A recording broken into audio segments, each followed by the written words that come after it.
रीवा नगर निगम में दिखा टकराव। महापौर अजय मिश्रा बाबा और निगम अध्यक्ष वेंकटेश पांडे आमने सामने।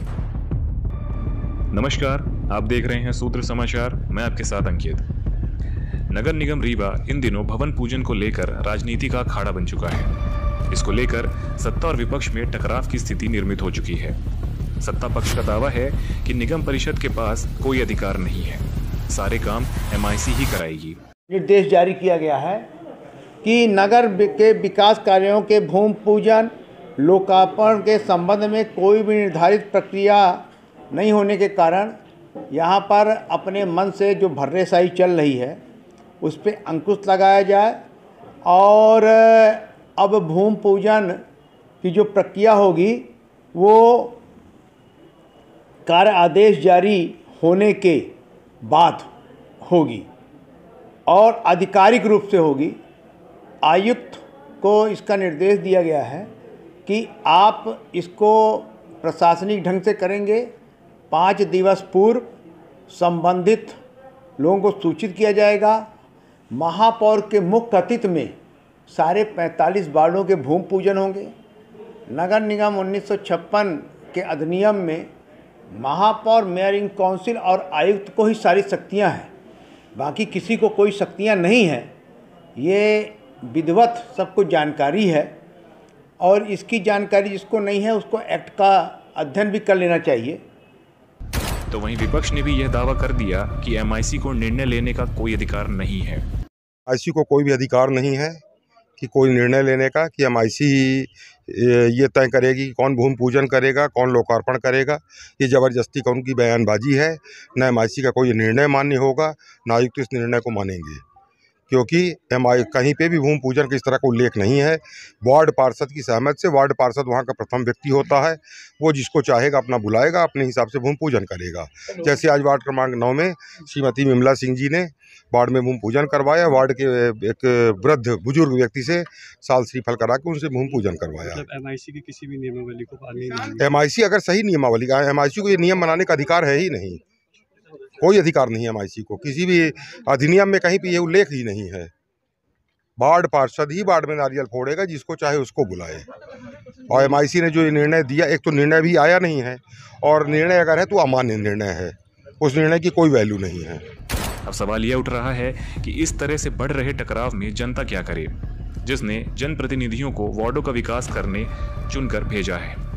जी हां, इन दिनों नगर निगम सत्ता और विपक्ष सस्ती लोकप्रियता हासिल करने के लिए इस तरह के हथकंडे अपना रहा है। निगम में भूमि पूजन को लेकर भले ही महापौर और निगम अध्यक्ष में जुबानी जंग छिड़ गई हो, एक बात जरूर है कि पहले से होने वाले भूमि पूजन के तामझाम में खर्च होने वाले लाखों रुपए की बचत निगम की हो रही है। अब नारियल अगरबत्ती में भूमि पूजन का काम हो रहा है। बता दें कि पक्ष द्वारा शुरू किए गए भूमि पूजन और मुख्य अतिथि बनाने के मुद्दे को लेकर न सिर्फ सवाल खड़े किए बल्कि परिषद में भी इसको उठाया गया, जिसके बाद आनन फानन में महापौर अजय मिश्रा बाबा ने एमआईसी की बैठक बुलाकर यह प्रस्ताव पास कर दिया कि नगर निगम के आयोजनों में सिर्फ महापौर ही मुख्य अतिथि होंगे। अब सवाल यह उठता है कि महापौर की मुख्य अतिथि में ही भूमि पूजन होगा या परिषद अपने आप को महापौर और एमआईसी से ऊपर उठकर मानता है, जिसके चलते बिना सत्ता और विपक्ष बगैर दूसरे को सूचना दिए निर्माण कार्यों का भूमि पूजन कर रहे हैं। इस मुद्दे को लेकर सूत्र समाचार ने नगर निगम के पूर्व महापौर शिवेंद्र सिंह पटेल सहित विधि विशेषज्ञ वरिष्ठ अधिवक्ता राजकुमार शुक्ला से खास चर्चा कर उनकी राय ली। हमारे साथ हैं रीवा नगर निगम के पूर्व महापौर शिवेंद्र सिंह पटेल जी।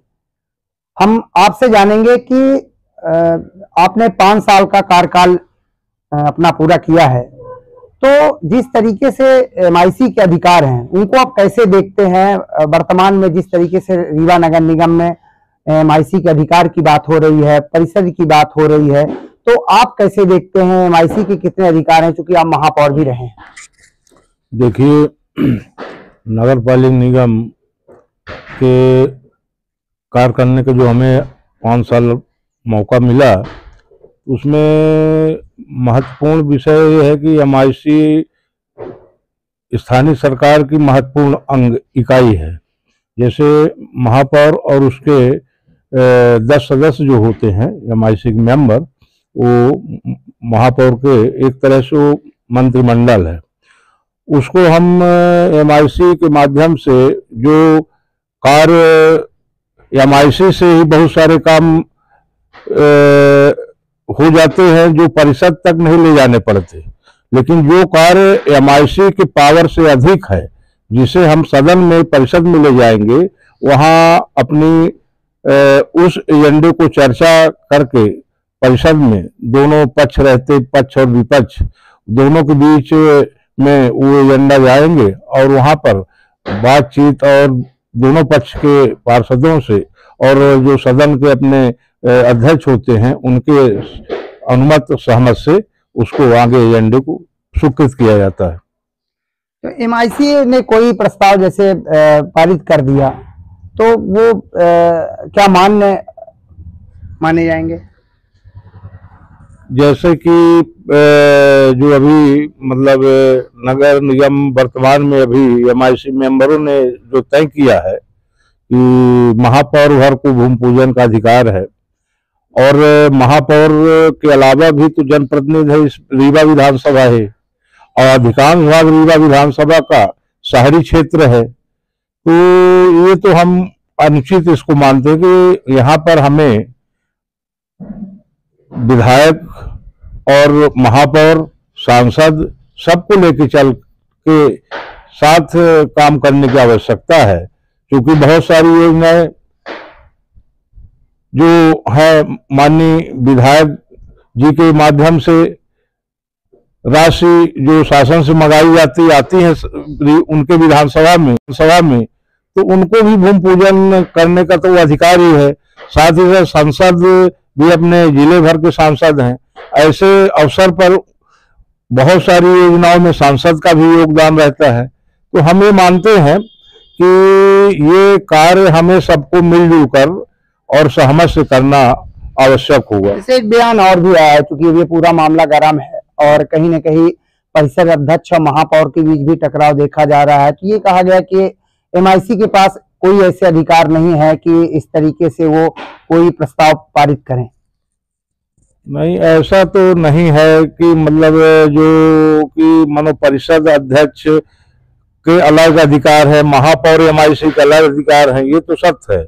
परिषद अध्यक्ष की गरिमा परिषद सदन में उनकी बिना सहमत और उनकी अनुशंसा से ही परिषद का संचालन होता है, और महापौर की MIC में बैठकर MIC और महापौर मिलकर अपने जो एजेंडे पारित करते हैं निर्माण कार्यों से लेकर सारे, तो MIC और महापौर को पावर है को परिषद तक ले जाए और परिषद में उसको संचालित करे।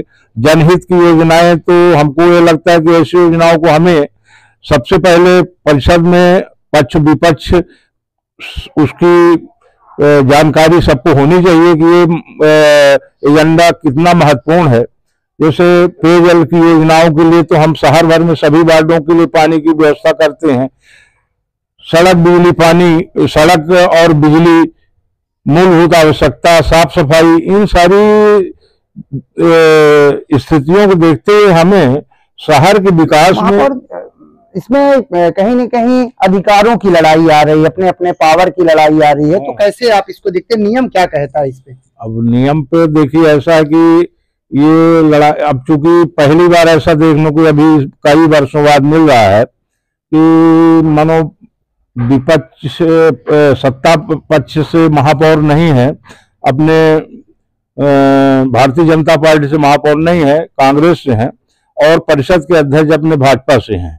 तो वो तकरार जो आपस की इनकी है कि ऐसा नहीं होना चाहिए, ऐसा नहीं, ऐसा कुछ भी नहीं है।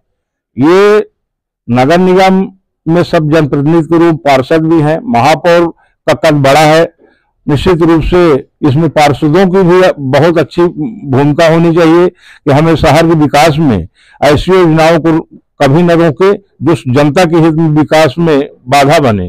निगम की जो जंग छिड़ी हुई है और सब अपने अधिकारों की बात कर रहे हैं। हम अभी विधि सलाहकार वरिष्ठ अधिवक्ता राजकुमार शुक्ला जी के पास हैं। सर, आपसे जानेंगे MIC की क्या अधिकार हैं? जिस तरीके से अधिकारों की बात हो रही है तो नियम क्या कह रहा है, कानून क्या कह रहा है? देखिए, ऐसा है नगरपालिक निगम अधिनियम 1956 के जो सारे प्रावधान हैं और उसमें नियम बनाए गए, अधिनियम 1956 है और फिर नियम बनाए गए हैं। मेयर मध्य प्रदेश नगर पालिका मेयर इन काउंसिल कर्तव्य नियम 1998 और इसका फिर संशोधन भी हुआ है।